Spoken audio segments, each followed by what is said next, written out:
अस्सलामुअलैकुम। आज जो मैं चटनी आपको सिखा रही हूँ वो न सिर्फ आपके खाने के लुत्फ़ को दुबाला करेगी, बल्कि ये आपकी हेल्थ के लिए बेइंतहा फ़ायदेमंद और बहुत ही ख़ुसूसियात की हामिल है।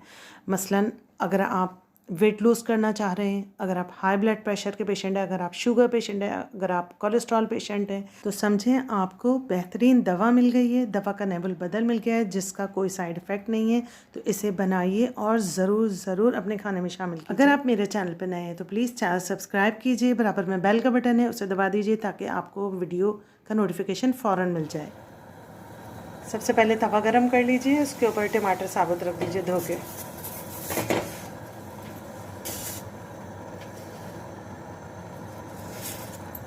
इसके लिए आप कोई भी रफ़ तवा इस्तेमाल कर लीजिएगा। इसको पकते हुए 15 मिनट हो चुके हैं और सबसे पहले हमें इसको जहाँ से इसकी स्टेम जुड़ी हुई होती है उधर से, जैसे आपको मैंने दिखाया है, वहाँ से पकाना है। उसके बाद टर्न करके चारों तरफ से बेशक आप पका लीजिए। इसे हमें फुल डन करना है, फुल पका लेना है। और जब ये पक जाएंगे तो उसके बाद फिर मैं आपको दिखाती हूँ अगला स्टेप।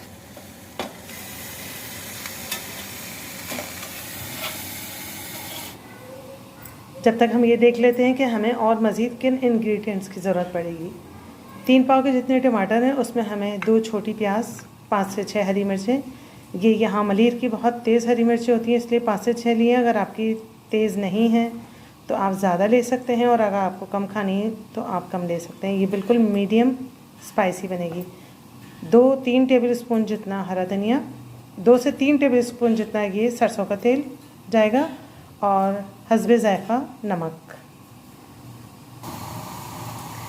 इसके चारों तरफ से छिलके पका के काले कर लेने, जब भी इसका टेस्ट जो है वो हमारा बारबेक्यू जैसा आएगा। बस अब इसको निकाल लेते हैं।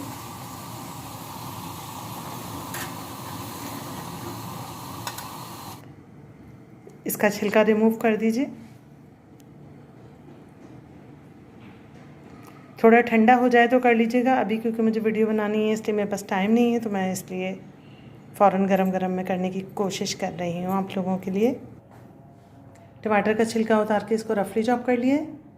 बाकी प्याज और हरी मिर्ची भी ऐसे चॉप कर लिए।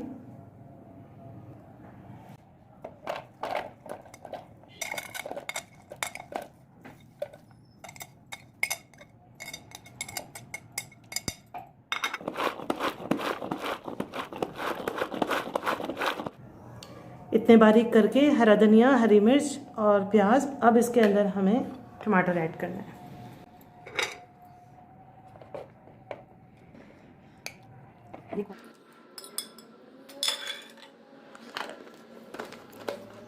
टमाटर डाल के फिर हमको एक बार इसे चॉप करना है, और इतना चॉप करना है कि सारी चीज़ें यकजान हो जाएं।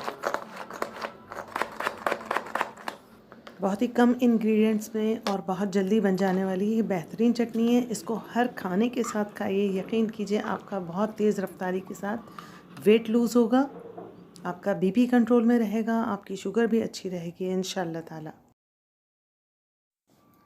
अब इसमें हस्बे ज़ायक़ा नमक, मैंने इसके अंदर 1.5 टीस्पून जो है वो नमक ऐड किया है। आप अपने जायके के हिसाब से कर सकते हैं। और 2 डिश स्पून के जितना कच्चा सरसों का तेल डाला है इसके अंदर।